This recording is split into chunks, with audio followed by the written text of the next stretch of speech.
Tanggal 7 Agustus hari ke-220.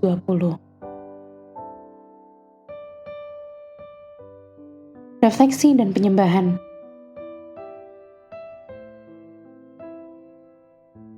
Kematian yang membawa kehidupan.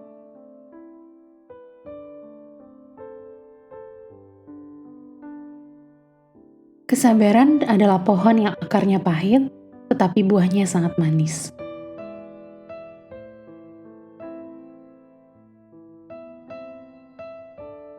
Refleksi. Ironisnya, kabar baik yang membawa kedamaian dimulai dengan berita buruk yang brutal. Gambaran dari kata dalam Yesaya pasal 53 mencangkup penggambaran grafis dari hamba yang menderita dan kematiannya yang kejam di tangan orang-orang jahat. Dia dihina, ditolak, ditikam, diremukkan, ditindas, dituntun seperti anak domba ke pembantaian. Yesaya pasal 53 ayat 3-7. Tetapi jauh dari kecelakaan sejarah yang tragis, kematiannya adalah rencana baik Tuhan. Yesaya pasal 53 ayat 10. Karena ia menanggung dosa banyak orang dan menengahi pemberontakan. Pasal 53 ayat 12. Seperti air bagi seorang peziarah yang haus dan menyembuhkan hati yang patah, berita mulia ini perlu diketahui oleh bangsa-bangsa dan di sanalah umat Allah datang. Tetapi seringkali anak-anak Tuhan merasa sangat tidak memadai untuk tugas itu. Seperti Yeremia, yang semangatnya lembut dan sering berlinang air mata, sehingga membuatnya menjadi kandidat yang tidak mungkin untuk peran kenabian dan pemberita firman.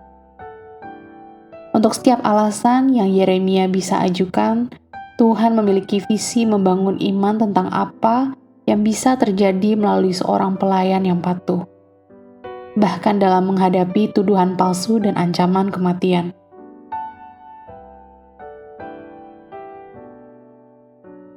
Adorasi. Apakah Anda telah menemukan kebenaran yang membebaskan dari janji-janji Allah yang setia? Sejak Kejadian pasal 3 ayat 15,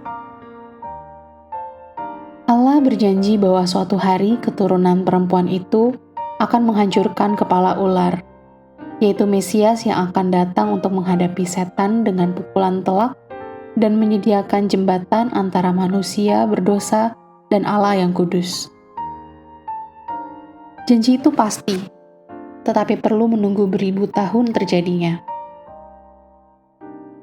Nabi Yesaya melukiskan tentang hamba yang menderita ratusan tahun sebelum kelahiran Kristus. Penyaliban tidak diketahui pada zaman Yesaya, namun ia menggambarkan prosedur brutal itu secara mendetail. Dengan ketepatan yang akurat, Yesaya menubuatkan perincian tentang kematian Yesus seolah-olah ia berada di Kalvari dan menyaksikan pemandangan itu. Berabad-abad kemudian, sesuai waktunya, semuanya menjadi kenyataan seperti yang diprediksi oleh Yesaya.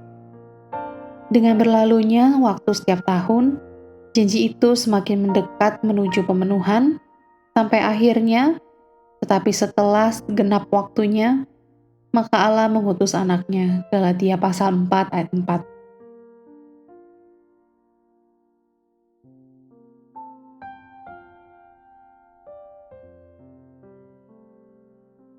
Aplikasi. Menunggu pemenuhan janji bisa sama menjengkelkan seperti menunggu Natal tiba. Waktu dapat terasa diam ketika sesuatu yang sudah Anda rindukan lama dinanti. Tetapi orang-orang yang memiliki daya tahan kesabaran untuk menjaga fokus mata mereka pada hadiah akan mendapatkan bahwa suatu hari semua itu layak ditunggu. Ketika Anda membaca kalimat, "Inilah firman Tuhan," di halaman-halaman Alkitab, tandailah bagian itu. Firman-Nya itu akan terjadi. Dan ketika waktunya tepat, Anda tidak perlu bertanya-tanya atau menunggu lagi. Pilihlah janji dari daftar di bawah ini dan letakkan di samping Yesaya pasal 60 ayat 22. Aku, Tuhan, akan melaksanakannya dengan segera pada waktunya. Kemudian tunggu dengan pengharapan dan kesabaran, karena akan ada saatnya Anda menuai jika Anda tidak jatuh. Aku pergi ke situ untuk menyediakan tempat bagimu. Aku akan datang kembali dan membawa kamu ke tempatku. Yohanes pasal 14 ayat 2-3.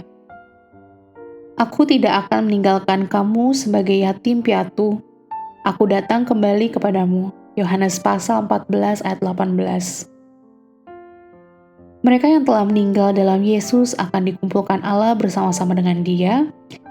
Karena itu, hiburkanlah seorang akan yang lain dengan perkataan-perkataan ini. 1 Tesalonika pasal 4 ayat 14 dan 18.